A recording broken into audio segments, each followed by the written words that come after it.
কৃষকের পাঠশালায় সকল কৃষক ভাইদের জানাই শুভেচ্ছা অভিনন্দন।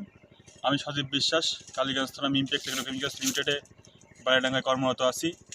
আপনারা দেখতেই পারছেন আমি ইতিমধ্যে একটি পেয়ারা বাগানে উপস্থিত হয়েছি। আসলে এই পেয়ারা বাগানে একটি সমস্যা দেখা দিচ্ছে, সেটা হচ্ছে যে পর্যাপ্ত পরিমাণ মিলিবাগ লেগেছে পেয়ারায়। আসলে মিলিবাগটা লাগলে যে সমস্যাটা তৈরি হয় সেটা হচ্ছে যে প্রথমত পেয়ারা গাছের যে রসটা, এই রসটা চুষে খেয়ে ফেলা যায়। আপনারা দেখতেই পারছেন যে পাতার তলে কী পরিমাণ মিলিবাগ লেগেছে, আর এই রস চুষে খেয়ে ফেলাই দিলে গাছটা দুর্বল হয়ে যায়। আর দ্বিতীয় যে সমস্যাটা হয় সেটা হচ্ছে যে গাছে পর্যাপ্ত পরিমাণ ডেউ ওঠে। ডেউটা ওঠার কারণ হচ্ছে এই মিলিবাগটা হচ্ছে যে ডেউতে চুষে খায়, যার কারণে পেয়ারা গাছের কালার নষ্ট করে ফেলাই দেয়, তো এর জন্য মিমটেক্সের খুবই একটি কার্যকারী সমাধান আছে। সেটা হচ্ছে যে কোঠান আমরা পার লিটারে 1 গ্রাম হারে মিশিয়ে সুন্দরভাবে স্প্রে করব। আশা করা যায় এই মিলিবাগ থেকে আপনারা খুবই সুন্দর একটি সমাধান পাবেন এবং মুক্তি পাবেন।